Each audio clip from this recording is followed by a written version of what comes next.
Hi everyone and welcome back to another video, and this one's a little bit different today because a lot of people have asked questions about this part of the room, and this is the pistol wall. I'm going to get into and take you through everything that's on it because people are like, well, what's that and what's that, and will you show us all the pistols and tell us what they are? Yes, I will. I'm going to do that today. All my pistols aren't here. I still have some, so I've got a couple more TMP 320s to one side. I've got a couple more revolvers here and there, but the grand scheme of things, most of it's on this wall. So we're going to run through it today. First, let me get the thing out of the way. A lot of people ask about these hooks. These are purchased from an American company called Hold Up Displays. Now, what you have to remember is that these hooks are designed for their spec of slat wall. So this paneling is called slat wall. You can get it anywhere in the UK. There's loads of shop fitting companies that supply it. We actually ran into a massive issue when building the room that we ordered the slat wall. It turned up. I hadn't ordered enough, and with it turning up, they discontinued this color. So there's actually two walls in this room that are a different color just because they discontinued it. There's nothing I could do. We wanted to get the room built. Everything was being delayed. So these hooks, I've had to chop the tops off and I've had to bend them to get them in UK spec slat wall. Now they just go in and then the pistols just slide on. A lot of people have asked if the hooks damage the barrels, and no, but I am very careful. I'm the only person that's taken these off and putting them back on, so I'm very careful when I do it. You can wrap the bars in. You have to use very thin heat shrink. I did try it with some heat shrink that I had that was too thick, and then it wouldn't go down the barrel. But if you're very careful, you don't have to worry about it too much. If you've got people, let's say you're a shop and you wanted to do something like this, the barrels are going to get damaged because people will not know and they'll slide them down the inside the barrel. So I'm going to take you through a bit what's on this wall. So up at the top left here, we have a Umarex or VFC Glock 17 Gen 5 MOS. I bought this just to see what it was like. You guys know I'm a fan of the Marui one, and so far it's been okay. Is it as efficient and snappy? No. Does it have more blowback action or blowback strength to it? Yes, it does. So a bit early for me to tell a bit more about this because I haven't used it all that much, but that is a VFC spec Umarex licensed Glock 17 Gen 5 MOS. So that's what's at the top there. There is a gap here which had a Novrich SSP 28 on. I've literally just give it to one of the friends that I use to, he basically just sells the stuff for me if I need to because I haven't got time to deal with it. So the SSP 28's come off to be sold because I don't really use it.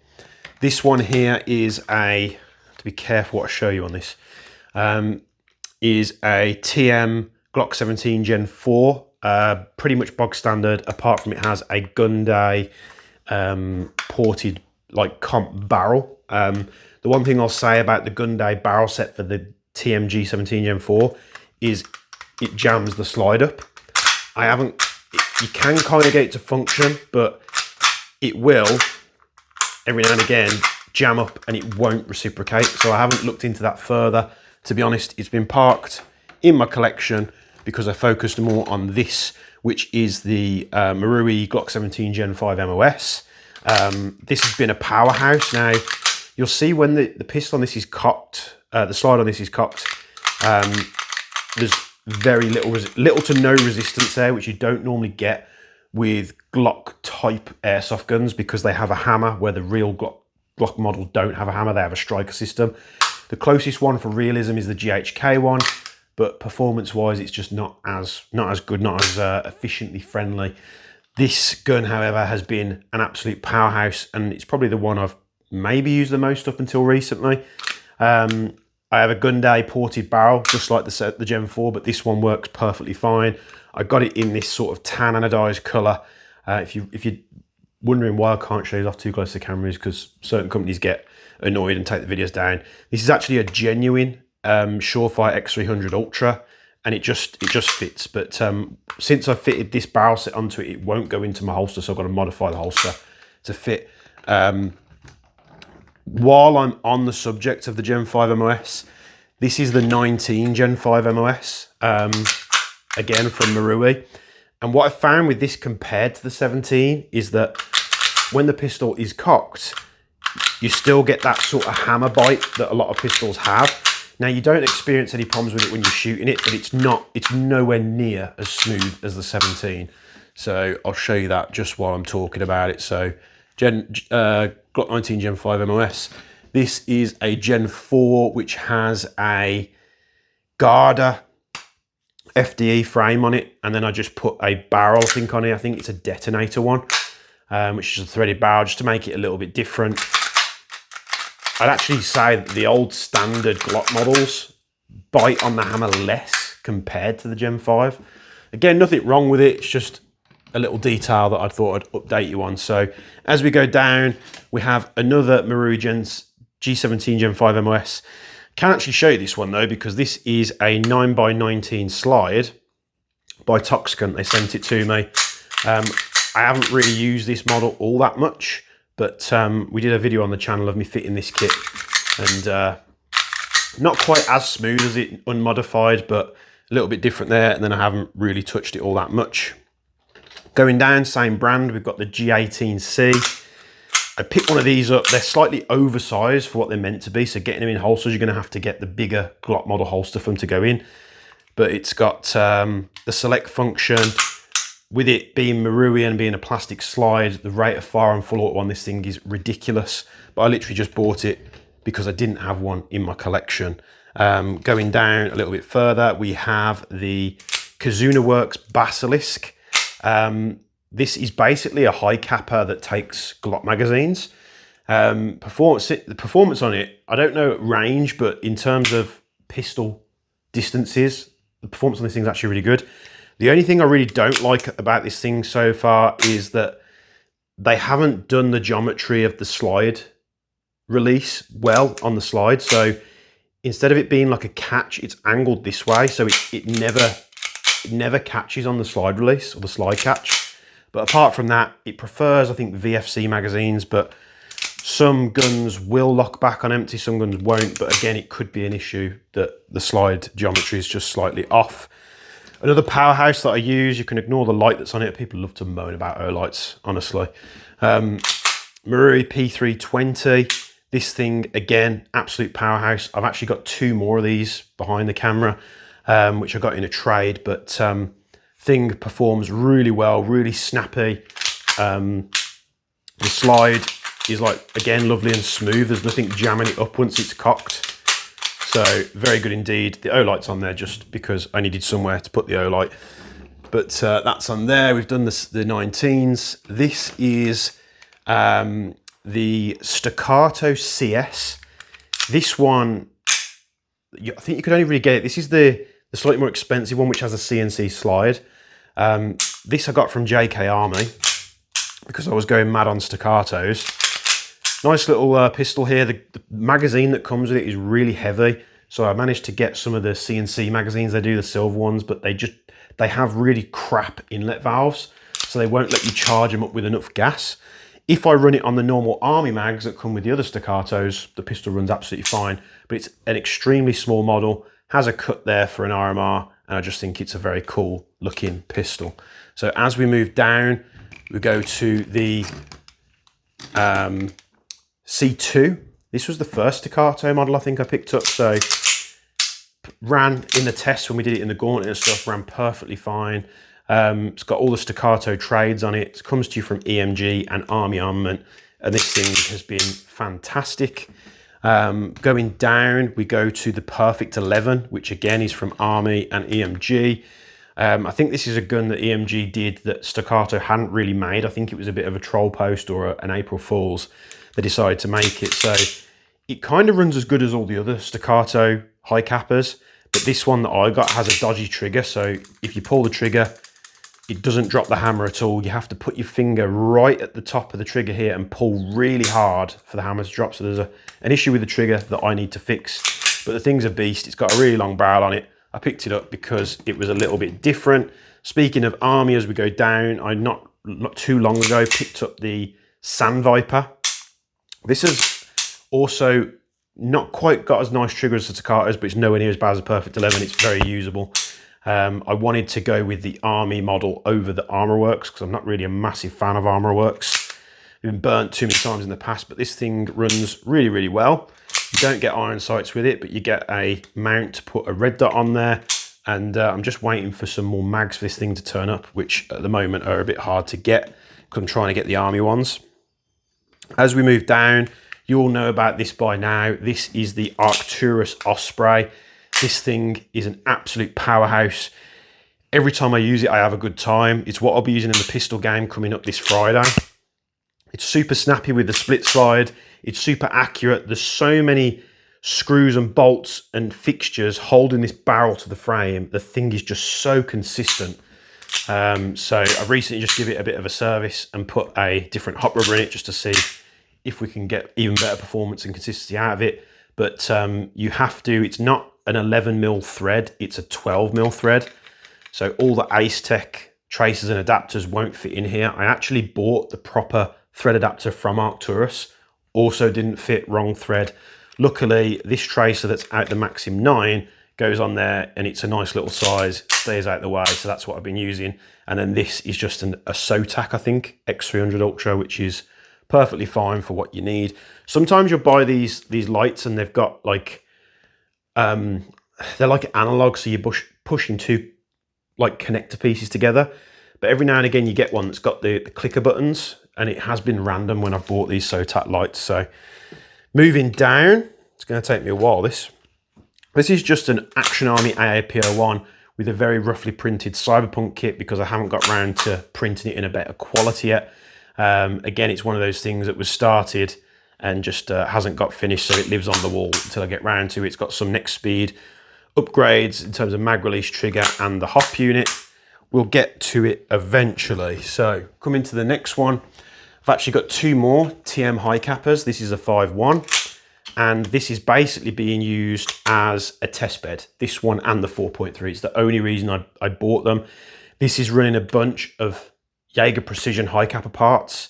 Two that you can see, which is a threaded barrel and a guide rod, which are titanium, strong and light. So this has just been being used. It's bashed up here and there where I've been messing about with it, basically just trying to get the parts to bind up or break. So far, it's ran absolutely fine. The one below it, which is another out-the-box TM pistol. This one doesn't have the barrel on it because we haven't finished the prototype of the threaded barrel for the 4.3 yet.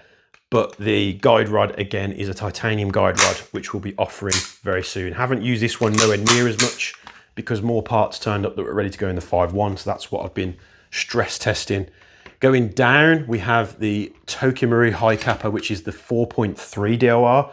Now, I wasn't a fan of the 5.1 DOR. I just think it looked too wacky and the parts weren't compatible with the other models.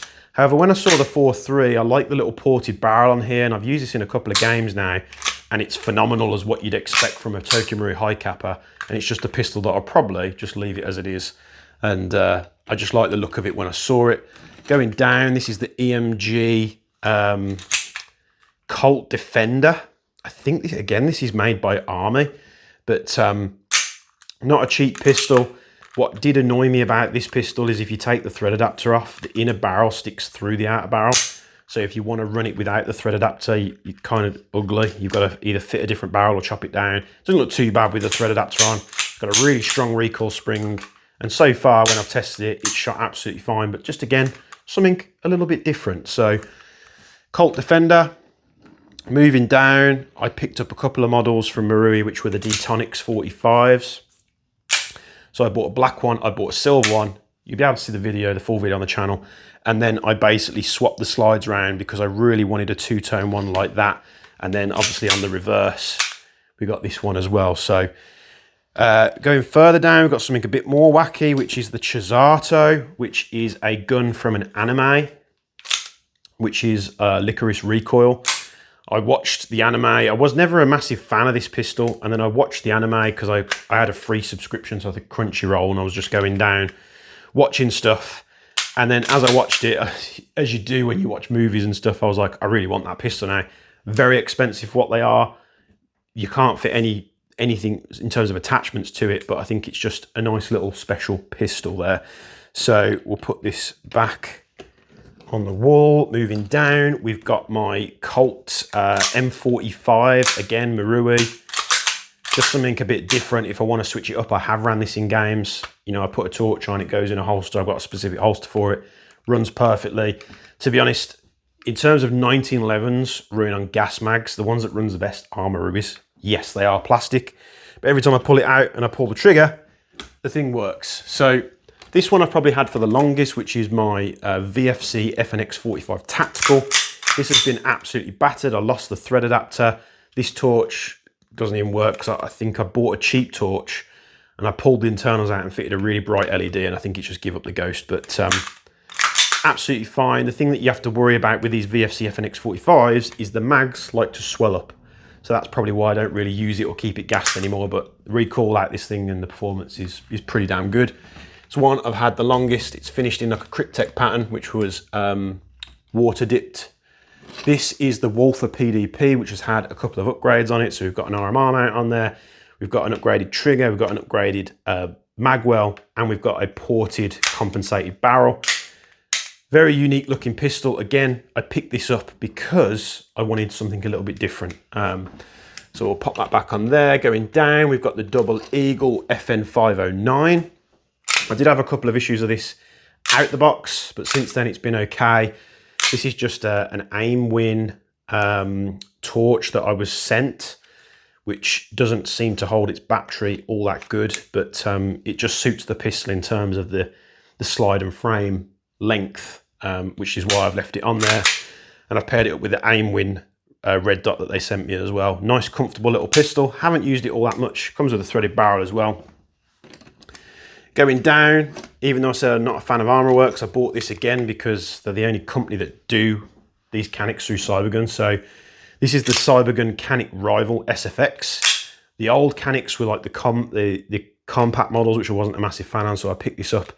The really weird thing about these is they use a system like the GHKs, but instead of the GHKs where you build up tension, then it breaks and you hit the valve at the back of the mag, this you're just pushing the valve, so you have to press it with intent for it to perform it at its best.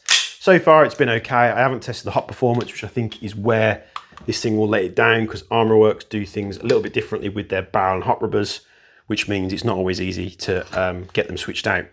This is a Tokyo Marui HK USP. This has got a Garda FDE lower frame on, and I think a detonator threaded barrel. Again, just in case I wanted to run tracers. Something so cool about a USP, and apart from that, it's bog standard, and haven't really used it all that much. Shock horror. Going down, this actually comes as it is. This is the Tokyo Marui HK45. It comes with a suppressor as well, and I like the two-tone, but it doesn't quite snap like the USP does. It's okay. It's just if you want that nice snappiness of a pistol, this isn't for you. It's more of like a slow, weightier blowback action. It's hard to describe. They've got 16mm threads on the barrel out the box. Moving down, we have the Maxim 9. This is from Crytek. Really expensive for what they are. You have to buy a lot of the stuff separately, like the tracer and the spacers for it. You have to buy the red dot adapter separate for it. The magazines are lightweight, but they're very expensive. Performance wise, nah. It's okay. It's an expensive thing, which, to be honest, you'd probably be better off buying something else unless you really want to max him. Go for it. This is the Ares Clarence Lie revolver. I haven't used this all that much because out the box it leaks gas and I need to fix it. Haven't got round to it yet, but the trigger and the hammer are really nice and smooth, and we'll do some more bits on this when I get round to fixing that leak, but it is very, very heavy. And we're on the home stretch now. So at the top here, again, another pistol that I bought on an impulse. I'm not a massive fan with how notchy this slide is. It kind of gets stuck. I'm not sure what it is. I think it's when it tries to like ride over the hammer maybe, but I haven't really got around to it. When you're firing it, it's run on CO2 mags, this model. It looks okay, it's heavy, it's a little bit different, which is why I picked it up. And haven't used it in a game yet because I'm not usually a fan of running CO2, but I think on those pistols you really do need to run CO2. This is a Dan Weston 715. I do have more revolvers somewhere. Where they are, not too sure. Again, I went on a bit of a revolver spree like a year or two ago, and I ended up with like 15 revolvers, and then slowly I've been getting rid of them because I don't really use revolvers. But again, it's coming back to that thing of just having something different to play with every now and again. It's nice to mess about with a revolver and just have a bit of a different shooting experience. This is a TM FN57 I bought second hand off a friend, and not really much to say about this. I've always been a fan of the 5.7s. I kept meaning to pick one up, and then he turned around to me and said, I'm selling my 5.7 if you want it. I was like, sure. It was nice and cheap for what it was. I'd need to get mags for this thing, but the 5.7s are an amazing pistol. They're just not for everybody because the grip's quite wide. It's almost like a Desert Eagle width grip, but the performance out of these things is extremely good, and the blowback action is nice and strong. Here is a VFC HK VP9, probably one of the worst performing pistols available on the market, barring the Raptor MP443. I bought another one because I really do like the VP9. It's the most comfortable pistol I've ever held. I've had like 4 or 5 of them now, and they always end up being turds. This one, when I get round to it, I'm going to try and persevere and improve it, but when we get round to it being the key word. This is my Infinite Kit AAP01. This is probably I did a short video on this that did really well, but everyone in the comments section seems to moan about the fact of how much I said it was, which was about £1,600, and that wasn't just the AAP01. That was all the parts, the kits, the Infinite Kit, the uppers that I had spare because they were hot swappable. I spent a fortune on this thing over a period of time. And all these people in the comments saying, you didn't pay that. I wish I didn't, but I did. But this thing's absolutely rapid. It runs on these hybrid mags, so it's air fed like on a HPA bottle, but you still retain the lot back on empty and stuff you normally get with a gas mag, and you've got these little stick mags that are proprietary to the kit. But it's really fun to use. Used it a lot at the old HC2 site. Going down, we've got the Aries Sky Marshal, another little revolver here. The hammer and trigger pull aren't as good as the Clarence Lye one, and this thing is ridiculously heavy for its size. Honestly, I'm sure they injected lead into every pocket in the metal on this thing. It is so rotundly heavy. Cool little gun though, and yeah, one of them things. Haven't really got around to firing it. I was toying around with the idea of maybe running this, or maybe Netsy running this at the pistol game. I think he said it'd just be funny to like get a kill with a low-powered CO2 revolver, so maybe we'll do that. We'll see. A couple of comments about this next gun. People asking what it is.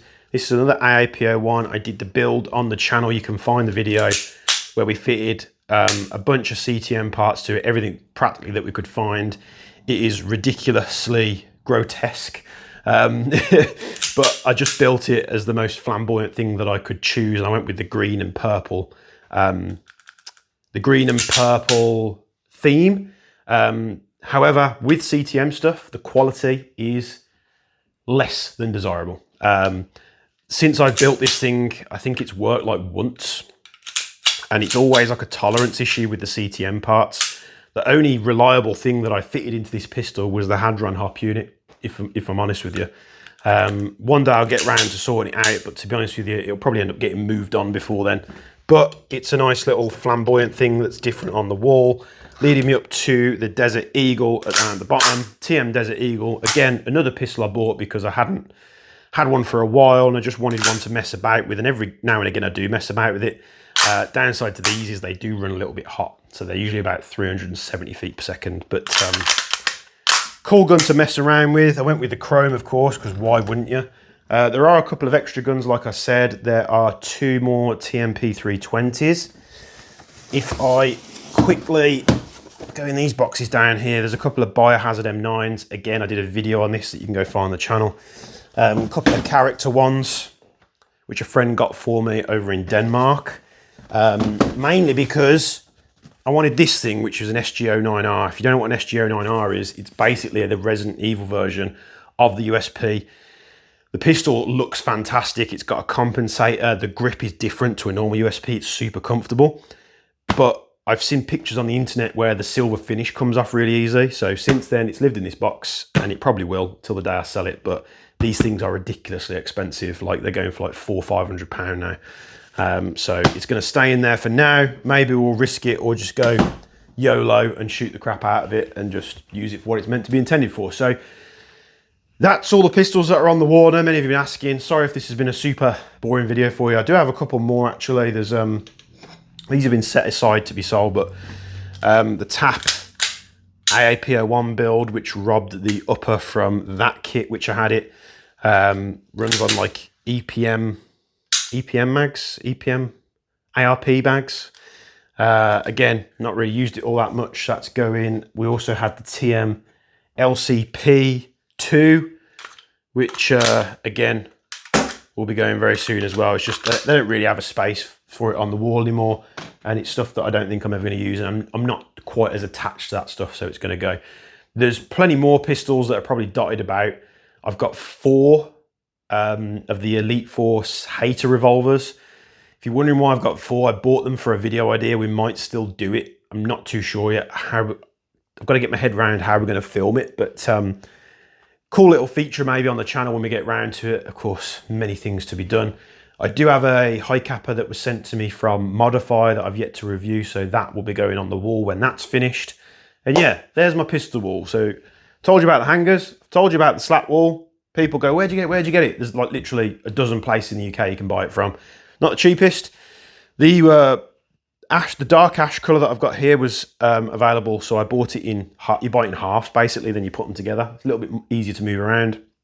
The other sort of more walnutty colour that's on the other 2 walls, that came as like a 2.5 metre length, which was a pain for the builders to get up here. And the walls haven't been finished yet. There's a million and one things to do with this room. It's just trying to create content at the same time of trying to like get things dialed in and tidy this place up, because it's always a mess. But I'm always trying to chuck videos out for you guys. That's why it remains a mess. So thanks for tuning to this video. There's the pistol wall. Those are the hangers. Those are the wall slat walls. There's all the pistols. What do you think is missing from this collection? Let me know in the comments below. But for now, from me and the Continental, we'll be seeing you in the next one.